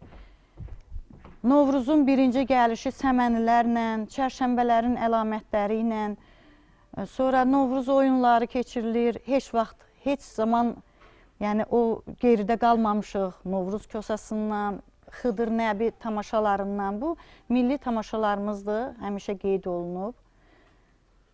Novruz deyərdim dostluq, mehribanlıq, səmimiyyət bayramıdır. Gözəllik. Gözəllik bayramıdır. Yəni Novruzda biz təmizliyə, birinci təmizliyə başlayırıq qadınlar. Səməni bolluqdur. Ümumiyyətlə Novruz gözəl bayramdır. Bir əfsanədə də deyilir ki, qədimdə, yəni bu günümüzə o çatmasa da biz onu bilirik. Novruz bayramında iki parça kömür, qara qəpik, yəqin ki o vaxtı qədim pullardan olur və bir də duz. Bir qaba qoyub damın üstündən atırlar. Bu o deməkdir ki, qara kömür, qara günləri atırıq. Pul o deməkdir ki, kasıblığımızı atırıq, qəpiyi bəyənmirik, kasıblığımızı atırıq. Duz isə göz dəyməni qaytarırıq. Nə vaxt etmək lazımdır bunu? Novruz bayramı günü. 20-si. Bəli. Yenə də təkrar eləyirəm, ayın 20-si günü adət edib bizim tamaşaçılarımız hər gün səhər-səhər bizi izləməyə, 20-si axşam saat 21:00-da Novruz Tacı adlı əyləncəli bir proqram olacaq. İzləyin. Mən düşünürəm ki, çox əylənəcəksiniz, istirahət edəcəksiniz, fərqli bir şəkildə təqdim olunacaq. Yəni ki, artıq hazırlıq işləri gedilir, belə deyək, çəkmişik, hazırdır. Üzərində bəzi işlər aparılır. Bu arada əziyyəti olan bütün həmkarlarımıza buradan təşəkkür eləyirəm. Hələ də davam edir işlər. Ancaq bunu da qeyd edim ki, 20-si günü bizim işimiz bitmir. İnşallah 21-i hər zaman olduğu kimi saat 10:00-da yenə də efirdə olacağıq canlı yayımımızla əyləncəli bayram buraxılışı təqdim edəcəyik. 22-sindən də hamı necə biz də biraz istirahət edib yeni, necə deyək, fəslin gününə biz belə deyək də yeni ili elə 20-si qarşılayacağımıza görə gözəl əhval-ruhiyyədə yenə də qarşınızda olacağıq. Bu arada o kömür söhbətinə qayıdacağım. Yox, qoy hələ sizə keçməyim, deyim, sonra ürəyim boşaldım sonra. Deməli, mən o kömürü, mən o qəpiyi, mən o duzu bir şirkətin üzərindən atacağım, gözləri yandıracağım. İnşallah. Turqan dedi ki, gözü götürənlər var, gözü götürməyənlər var. Bu artıq fikrimdə qalıb. Bugünə qədər hər çərşənbədə qonaqlar dəvət elədik. Müxtəlif adət ənənələrimizi öyrəndik ki, çərşənbələrdə hansı adətlər var ki, onu etməliyik. Novruz tədbirləri var, onu etməliyik. El içindən gələnlər var, rəsmi keçirilənlər var. Ancaq mən düşünürəm ki, bu el içindən, xalq içindən gələnlər daha məşhurdur. Yəni, rəsmi şəkildə biz onları azını qeyd edə bilərik. Ancaq bu kömür məsələsini birinci dəfədə eşidirəm. Ona görə də çalışırıq ki, bölgələrdən qonaqlarımızı dəvət eləyək. Yəni, hər gün bir yenilik eşidirik. Bu bizim üçün də mən düşünürəm ki, çox xeyri olur. Çünki gələn il, məsələn, çərşənbələrin birində mən bunu səsləndirəcəm ki, artıq yazdım. Bəli. Ağlıma yazdım. Yəni, bunu mən səsləndirəcəm ki, bu adət də var ki, kasıblığın daşını atmaq üçün, qara günü uzaqlaşdırmaq üçün və pis gözləri, bəd nəzəri özümüzdən kənara atmaq üçün bunların üçü bir arada başımızın üzərindən damın üzərindən. Adətdə dam deyilir. İndi biz atsaq elə kifayət eləyər də. Bizi niyə görə dedim? Damda niyə dayandım? Çünki dam deyəndə biraz baxdım ki, o damın üzərindən mən onu necə tapayım? İndiki damlar yaman hündürdür. İndiki damlar Tacirə xanım çox hündürdür. Onlara çatmaq xeyir mümkündür. Elə başınızın üstündən atsanız kifayətdir. Bəli, bir də Türkiyənin hansı şəhərisə unutdum. Orada deməli Novruz bayramı günü kişilər üzlərinə qara yaxır. Kömürdən söz düşdü deyim də. Yəni, qara eləyib üzlərini bulaq başına qaçırlar. O bulaqda əllər üzlərini yuyurlar su ilə. Yəni, nə pis əməlləri var, onları o su ilə üzü ağ çıxırlar. İndi belə götürəndə kişilər gedir, hə elə? Bəli, kişilər, ancaq sırf kişilər gedir, yeni ilə üzü ağ çıxırlar. Neyniyim indi? Neyniyim indi? Kimi göndərək bulaq başına? Baxmırıq biz, amma. Biz amma üzük falına baxmırıq. baxmırsınız, ancaq mən baxmışam. Birinci çərşənbədə Yəni ona xanımlar baxır, yəni ki, qızlar Bəli. baxır ən çox. Yəni ki, siz bizə kişilərə buyurdunuz ki, üzümüzə qara yaxıb sonra gedib qaramızı silirik. İndi Bu qızlar da gəlib hal-hazırda davam edir. üzük- Türkiyənin hansısa üzük şəhəridir, belgisi. sadəcə unutdum. Üzük falı nədir? Hələm qapı pusurlar. Qapını pusmağa gedəndə biz ötən veriliş qeyd etdik ki, bizim sonuncu ilaxır çərşənbəmizdə, Torpaq çərşənbəsindəki xanımlar bir arzu niyyətlə gedirlər. Görəsən bu il mənim bəxtim açılacaq. İnandırım sizə nə qədər ətrafımızda, məsəl üçün gənc xanımlar var. İndi biz də gənc olmuşuq, biz də vaxtında getmişik kimisə qapısının arxasında dayanmışıq ki, bəlkə bir xoş sözü eşidəcək, bəlkə bizə deyəcəklər ki, bugün sonunda sənin üzünə qapı açılacaq. Nə day mətləb? Mən özümə deyirəm ki, yəni bu uşaqlardan heç bir söz soruşmuyorum. Yenə də dayana bilmirəm. Yəni mətləb, sən də artıq açılıb, qapı da açılıb. Hər şeydə çox yaxşı olub. Yəni bugünkü günə şükür, hamının günü güzaranı da həmişə xoş olsun. Həmin gün sadəcə hər kəs xoş söz danışmalıdır bütün evdə. Yəni ki, nə olursa olsun. Düzdür, tək bayram günlərində deyil, bütün günlərdə gərək insanlar xoş söz danışsınlar. Hər kəsi olduğu kimi qəbul etsinlər. Yəni çalışsınlar ki, kimisə düz yola çəkməyə. Yox, çəkə bilmirsənsə, yenə də çəkməyə çalış. Burada nə var ki? Sonunda gözəl bir nəticə əldə eləmək olur. Bəs bizdə hansı adət var? Bax, çox maraqlı bir adət dedi. Hansı ki, birinci bizə kömürlə başladı, sonra kömürü Türkiyədə bəylər üzlərinə çəkib, sonra yuyurlar ki, bəylərin bütün o pis əməlləri çıxsın, yesin. Bizdə kişilərin pis əməllərini necə yuyaq bəs görəsən? Bizdə yoxdur belə adətədə. Yoxsa bizim bəylər maşallah olsun. Maşallah, amma bu qapı busma dedi. Qapı busma, papaq atma, indiki gənclərimiz bilirsiniz nə edir də. Uşaqlarda bu adət hələ ki davam eləyir, körpələr atır. Amma gənclərimiz bilirsiniz nə edir, Tacirə xanım. Gənc oğlanlar öz sevgililərinin, deyir o Şəhriyarın şeirində var, bayram idi Heydər Babaya salam şeirində. Bayram idi, gecə quşu oxuyurdu, nişanlı qız bəy corabını toxurdu. Hər kəs şalın bir bacıdan soxurdu. Ah, nə gözəl bayram idi. Novruz, bəy şalına bayramlığın bağlamaq. Yəni, indi o adət dəyişib, cavan oğlanlar papaq atır, özdə hər qapıya atmırlar.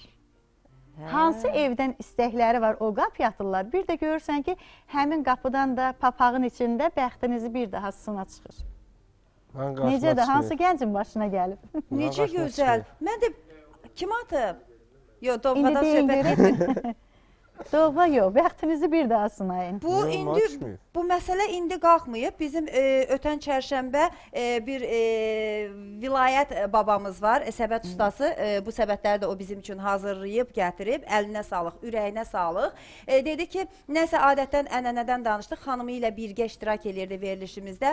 Dedi, hərə öz hayındaydı, mən də öz hayımdaydım. İndi dediyi cümlələrlə demirəm, biraz da düzəldib deyirəm də, yəni biraz bəziyib deyirəm, belə deyək, elə vilayətlərin səbətləri kimi.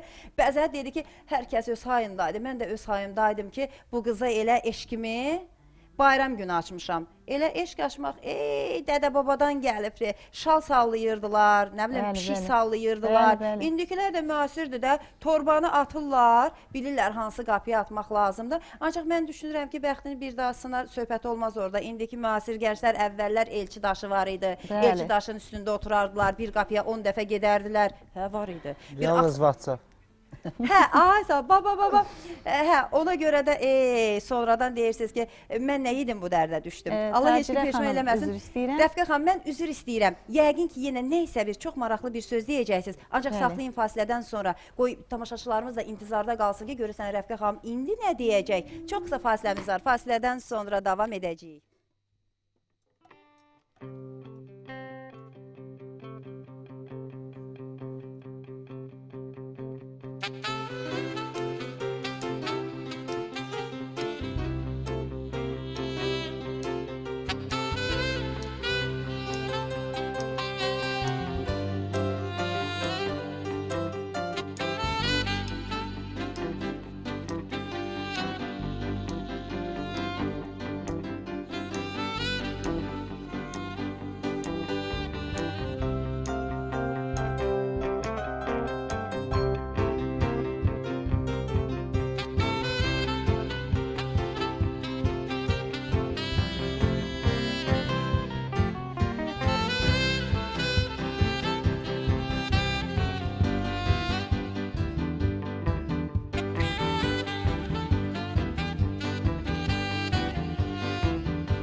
biz də adrenalini bu ifa ilə yaşayırıq da, hə? Kimin xəyalından nələr keçir, uzaq yol, sürət, qarşıda gözəl bir, necə deyərlər, getdiyim məqsəd. Mən bu cür yaşayıram. Ümumiyyətlə, hər verilişdə qrupun özünün bir möhürü olur. Deyəsən də biz də bu taksi ilə möhür vuracağıq. Doğrudan ifa gözəldir, bəyənilir. Ancaq gün aşırı olsa da, düzdür, indi bunu mən istəyirəm, xahiş eləyirəm, çox sağ olsunlar. Yoxsa onlar öz havalarına ifa edəsi deyirlər belə götürəndə. Çünki o adrenalini sona yaxın yaşamalıyıq ki, yəni sona yaxın biz göstərək ki, biz bitmirik. Əksinə, biz yenidən başlaya bilərik, hə? Bəli, çox sağ olun gözəl ifa üçün. Belə deyək də, başladıq bizə sığınan xarici bayramların qeyd edilməsindən, milli bayramlarımızın qeyd edilməsindən, xaricdə təhsil alan bizim tələbələrimizin orada bizim milli adət ənənələrimizi təmsil etməsindən çox gözəl fikirlər söylədilər. Ancaq gəldik, dayandıq nədə? Bir neçə gündür ki, neçə gündən sonra yenə də biz 20 Martı qeyd edəcəyik. Ancaq bizim çərşənbələrimiz oldu. Belə deyək də, bayram dolu günlər yaşaya-yaşaya gedirik. Elə dayanmışıq öz milli bizim Novruz bayramına olan adət ənənəmizdə. Rəfiqə xanım maraqlı fikirlər söylədi. Hansı ki, hər bir insan mən düşünürəm ki, onu etməlidir və edək də. Bununla biz özümüz də yadda saxlaya bilərik və ətrafımızda olan bilməyən insanlara da bunu çatdıra bilərik və belə-belə də bizim bu adətlərimiz nəsildən nəslə keçə bilər. Ancaq Rəfiqə xanıma söz verməzdən əvvəl istəyirəm kokteylimizin reseptini xatırladım. Çünki dedik, hazırladıq, sonra təqdim eləmədik. Bizim kulinar Rəşid gəldi gözəl. Artıq kulinar adı alacaqsan, Rəşid sən deyirəm. Makaronu da bu da hazırlasaq. Deyirəm, bəlkə bir gün təşkil eləyək, Rəşid çox makaron deyir. Makaronu hazırlasın burada. Olmağına olar, ancaq necə? Buraya indi gəl, ocaq gətir.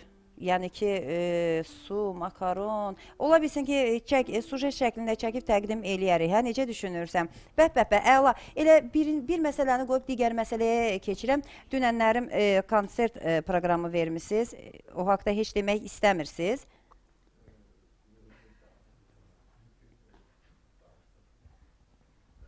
Bəli, dünənlərim yeni açılmış Gəncə şəhərində bulvarda, Gəncənin bulvarında Gəncə Dövlət Universitetinin festivalı idi, səhv eləmirəmsə tələbə festivalı. Orada bizi də sağ olsunlar dəvət eləmişlər və orada bir sıra çıxışlarla çıxış elədik. İndi necə düşünürsünüz? Dünən bilirdim konsert proqramındasınız. Külək soyuq olduğuna görə gəlmədim. Hava çox soyuqdur, buna baxmayaraq. Elə onu qeyd eləmək istəyirəm ki, havanın soyuqluğuna baxmayaraq açıq havada gözəl konsert proqramı ilə çıxış etmişsiniz. Çox sevindirici haldır ki, Touch Show-da qrup şəklində başladınız, ancaq indi ayrı-ayrılıqda gedə bilərsiniz. Qrup adı ilə siz müxtəlif tədbirlərdə iştirak eləyirsiniz, oradan üzü ağ çıxırsınız. Mən fikirləşirəm ki, elə qrup kimi də uğurlarınız olacaq. Təşəkkür edib buna görə sizə ki, yəni bizi bir qrup halına gətirmişsiniz. Necə gətirmişik, o cürdə ayıra bilərik. Baxır indi sizin özünüzü aparmağınıza. Yox, təbii ki... Novruzda olmaz Tacirə xanım. Ümumiyyətlə olmaz. Novruzdan danışmadım. Biz 2-3 gündən sonra yenə Novruzu qarşılayacaq. Novruzdan sonra nə edəcəyimi dedim. Yəni olmaz. Ayırmaq yox, daha da birləşdirmək lazımdır. Birləşdirmək lazımdır. Qüvvəni artırmaq lazımdır. Hə, yəni bizim mətləb bütün musiqi alətlərində ifa etməyə bacardığına görə ola bilsin ki, bayramdan sonra bir mətləb qaldı, bir də mən. Mən ifa edəcəm, məşq eləyirəm. Yəni, bacaranlar çoxdur, Namiq də bacarır, Rəşid də bacarır, Amin də bacarır, onların yeri dəyişmək olur. Ancaq mətləb üzümə qayıtmayıb bugünə qədər. Sözümə yaxşı baxdığına görə yanımda mətləbi saxlamaq istəyirəm ki, elə mətləblə birgə işləyək, fağır görmüşəm. Bunlar biraz dəcəldir. O da deyir, insanın, suyun lalaxanı, insanın yerə baxanı. Belə bir məsələ də var. Aminə mikrofon verin. Necə? Tərifləyəcəksən, yoxsa? Mikrofonu vermədilər. Nəsə demək istəyirsənsə, mikrofonu vermədilər ki, deməyəsən. Məşq vaxtı musiqidə deyirəm, nəsə səhviniz olsa, mətləbin əsl üzünü onda görərsiniz. Bəs, elə olmalı. Bəli, mən təsdiqləyirəm, elə də olmalıdır. Əgər mətləb elə olmasa, mənim məsəl üçün səhvlərimi, iradlarımı və ya sizin bir-birinizə səhvlərinizi, iradlarınızı deməsəz, təbii ki, səhv edə-edə gedəcəyik. Dostluq dostluqdur, iş ancaq işdir. İşdə məsuliyyət olmadıqdan sonra orada heç bir gözəl nəticə əldə etmək olmaz. Ona görə də, yəni ki, belə. Siz necə, belə bir məsəl var, deyirsən həmişə ağladan yanında otur, güldürən yanında oturma. Bəli, bəli. Bəs deyəmin, yoxsa məsələ, misal, nə bilim, belə məsələlər çoxdur. Kitabı vərəqləyək. Bir söz dedi uşaq, bir söz dedi, bir sözdən də gör neçə məsəl, misal eşitdi. Belə. Nə olub Namiq? Namiq elə baxdı ki, yəni ki, hə, biz gedirik, hə, yaxşı. Namiqin ürəyinə bax, bunlar keçir, yaxşıyın, olsun, biz gedərik, qalarsınız siz bu da mətləblə, qoşa-qoşa burada biriniz oxuyarsınız. Hüseynov qardaşı və Hüseynov bacısı. Bu da öz məharətimizi göstərəcəyik. Mən onu qeyd etmək istəyirdim. Qorxmursunuz, mətləb deyək ki, tək mən kontrabasda. Birdən elə olar Tacirə xanım. Mənim uşaqlarım o uşaqlardan deyil, tək-tək də çıxış eləyə bilərlər. Zarafat elədim, bunları hara ayırırıq, bunları elə birləşdirməmişik ki, ayıraq. Əksinə, bunların irəli getmək, bunlar deyədə bizim musiqiçilər, bizim uşaqların belə deyək də, irəli getmələri üçün, yəni nə lazımdırsa edəcəyik. Hətta klip də istəyirik ki, çəksinlər, yəni geniş şəkildə yayımlansın. Biraz işlər çoxdur, doğrudan da indi belə deyək də, gənclər səhər tezdən oyanırlar, tezdən oyandıqdan sonra gəlirlər 2 saat müddətində burada ifalar, sonra məşq eləyirlər, məşqdən sonra onların keçdiyi həyat tərzini mən biləm, hansısa bir tədbirdə olurlar, mən hər kəsə bax bu cür belə bir həm evladda arzu eləyərəm, həm gənclik kimi gənclik keçirməklərini də arzu eləyərəm. Tərif bugün mənə nə olursa? Nə? Kürəkən də, hə? Ay. Heç, qoy bu dəfə də sən deyən olsun, bəli, tək elə olsun ki, bizi niyə görə?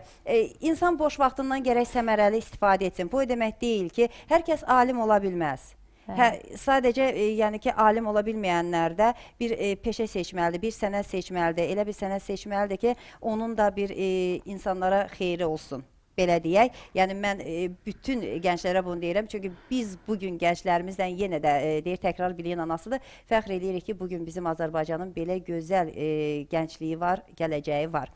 Kokteylimizin resepti isə bir ədəd kivini götürdük, onu blender vasitəsilə əzdik, bir ədəd portaxalın şirəsini mütləq çıxarmaq lazımdır, bugün tənbəlliyi elədik, portaxalı əlavə elədik, blendera dedim, orada əziləcək, əzilmədi. Suyu çəkilib, yəqin fəsli gedib yeni portağal lazımdır. Sulu portağal, alanda sulu portağal alın. Bir ədəd banan, onu da əlavə eləyirik biz blender, onu şirəsini çıxarmağa ehtiyacı yoxdur. 200 qram üzərinə meyvəli yoğurt əlavə edirik, adi bir yoğurt da əlavə eləyə bilərik. Alma şirəsi əlavə eləyirik, çox az miqdarda. Zövqə görə şəkər kirşanı. Bunları qarışdırdıqdan sonra üzərinə sürtkəşdən keçmiş 20 qram şokoladı səpirik və nuşicanlıqla içirik. Görün bunun tərkibində nələr yoxdur. Həm enerji verəcək, həm adrenalin verəcək, həm meyvə tərkibli vitaminlərdən ibarətdir. Hazırlayın için, ümumiyyətlə sizin hardasa 1-2 dəqiqə vaxtınız keçə bilər, ancaq gün ərzində yenə deyirəm, siz çox belə əhval-ruhiyyəli olacaqsınız, çox enerjili olacaqsınız. Yəni enerjinizin qarşısında heç kim dayana bilməyəcək. Və Ağ Çiçəyim Gül Salonuna təşəkkür edirik ki, hər gün bizim üçün gözəl çiçəklər gətirirlər. Siz də hər kəs çiçəyi sevir. Kiməsə hədiyyə etmək istəyirsinizsə, mütləq onun üzərində bir gül dəstəsi də əlavə, üzərinə gül dəstəsi də əlavə edin. Çünki gül dəstəsi ilə hər kəsin könlünü almaq olar, hər kəsin könlünü oxşamaq olar. Bu cür çiçəklər istəyirsinizsə, onda Gəncəşəhər Şeyx Bahəddin 35-də yerləşən Ağ Çiçəyim Gül Salonuna müraciət edə bilərsiniz. Orada nəinki çiçəkləri, dekorativ ağacları, gülləri əldə edə bilərsiniz, aksesuarlıq hədiyyələri əldə edə bilərsiniz. Ən əsası bayram, Novruz üçün atributları əldə etmiş olarsınız. Sifariş etmək istəyirsinizsə, heç getmək istəmirsinizsə, onda telefon nömrələrini xatırladacağım. Bu telefon nömrələri vasitəsilə əlaqə saxlaya bilərsiniz. 022 256 46 56, 050 555 16 00, 055 585 16 00.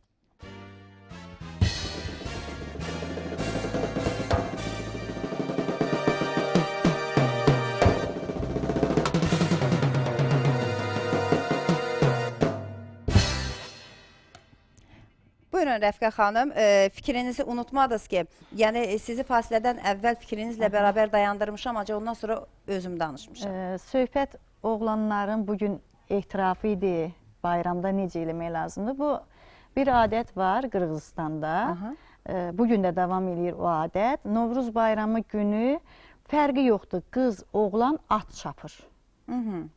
At çapan oğlan və yaxud qız hansı qalib olsa, o öz istədiyini elan eləyir. Yəni, istəsə həmin hansı qızısa, istəyirsə onu ona verməlidirlər mütləq. Və yaxud qız qalibdirsə, qız da... Mən üzr istəyirəm. Yaxşı adət. Qız da... Yaxşı adəti dərinliyinə gedək. Turqat dərinliyinə gedək. Sizə aparacam çıxır düzünə. Qız da özü, qız da qızla bərabər yarışa çıxırlar. Xeyr, ayrı-ayrılıqda. Ayrı-ayrılıqda. Orada həmin günü elan eləyirlər sevgilərini. Hə, bəs birdən qalib olmadılar. Qalib olmadı, çalışsın da, çalışsın. Çapırsan, hə? Çalışsın. Mənim də ən böyük sevdiyim at çapmaq işdir. Gözəldir. Bəs Azərbaycanda hansı adət var? Bir də siz getdiniz Türkiyədən, Qırğızstandan danışdınız. Biz Azərbaycan dünyavi dedik. Biz elə kömür mü atırıq? Hər yandan dedik. Biz əvvəldə təqdim eləyəndə mənə dediniz, mən Körgəsəbə Mədəniyyət evinin direktoruyam. Bəli, çox gözəl. Bu o deməkdir ki, biz bütün milli və qeyri-milli dövlət statuslu bayramları hamısını təşkil edirik. Bu da o deməkdir ki, milli dəyərlərimizin dünyavi dəyərlərlə birləşməsi deməkdir. Çalışırıq ki, hər dəfə nə isə bir yenilik yaradaq. İndi bu bayramda bizim Kosa dərsimiz, Kosa, Keçəl, milli folklor oyunumuz. Yəni, mən baxmışam ensiklopediyada hər yanda. Kosa, Keçəl tarixən yaranandan olduğu mühitə aid olur o. Məsələn, bir ildə baxırsan ki, hansısa neçənci əsrdəsə nə aldın, öküz aldım, sonra alma oldu, dəyişilib. Amma indi bugünkü günümüzdə biz müasir Kosamız, Keçəlimiz tamam fərqlidir. Yəni, biz səhər Şəmkir rayon Heydər Əliyev mərkəzinin qarşısında böyük parkda keçirilən tədbirdə həmin Kosamız, Keçəlimiz çıxış eləyəcək. Biz neçə gündür konsertlərdəyik, hərbi hissələrdə. Nə xoş sizin halınıza. Bəli, neçə gündür bu Novruz bayramı başlayan, ümumiyyətlə mart ayından biz tədbirlərimiz çox olub. O qədər alqış aldı ki, bizim Kosamız, Keçəlimiz.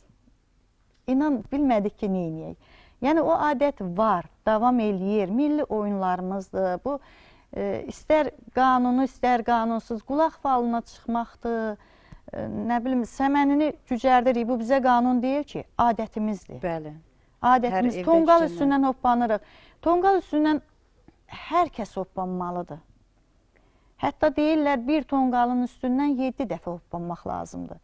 Və yaxud 7 tonqalın üstündən hoppanırsan və o tonqalın külünü həmin yerdə saxlamaq olmaz. Sən o tonqalın üstündən hoppananda deyirsiniz, ağırlığım, uğurluğum. Uğurluğum bir yana baxanda düzgün ifadə deyil. Uğursuzluğum. Uğurluğum deyil o. Uğursuzluğum ola bilər. Uğursuzluğum, ağırlığım. Və yaxud deyir ki, düşmənlərin gözü bu odda yansın. Odda yandırırsan. Sonra onu 2 nəfər gənc, 1 nəfər də olmaz.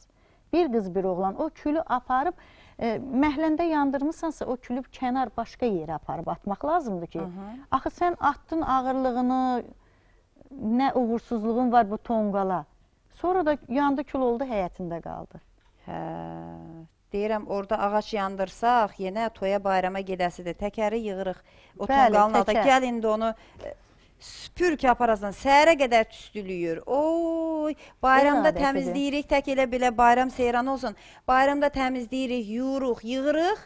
Bayramın səhərsi də gedin bir əl çəkin, o təmizlədiyimiz yerə görün, o tüstüdən, təmizlikdən bir əsər, əlamət qalıb, ya qalmayıb. Ancaq qoy bizim tonqallarımız hər zaman olduğu kimi xoş xəbərə yansın. Bəli. Bayramlarda yansın. Sacirə xanım, qoy tonqallarımız yansın. Bəli. Qoy düşmənin gözü çatlasın. Gün o gün olsun, biz tonqallarımızı Qarabağda, İnşallah, Cıdır düzündə yandıraq və həmin günü daha gözəl bayramlar keçirdək, daha ürəklə keçirdək. İnşallah o günə də az qalıb. O günü də Allah bizə nəsib eləyər.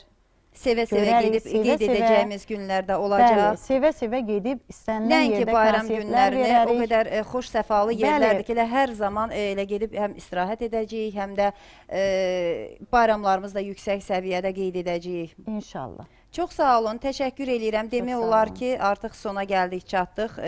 Siz yəqin ki, təbriklərinizi elədiniz. Anar bəy, buyurun.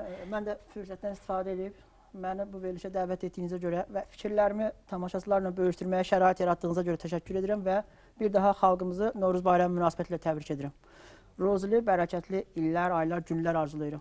Amin inşallah. Buyur Turqan. Dədə Qorqud dastanından bir misra gətirim.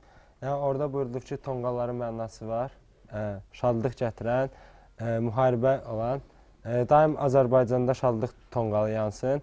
Bütün bütöv Azərbaycanlı. Bütöv Azərbaycan bir görmək ümidi ilə o tonqallar bütöv Azərbaycanda yansın. Çox sağ olun, təşəkkürlər. Elə bu gözəl sözlə də bugünkü verilişimizin sonuna gəlib çatdıq. Arzular tükənməzdir, çoxdur. Bizim isə arzularımız gündəlikdə. Hər gün ən xoş arzuları sizə arzu eləyirik və bugünlük sabah yenə də burada olacağımıza görə unutmayın. Sabah efir saatımız 10:30-dur. Hələlik deyirəm.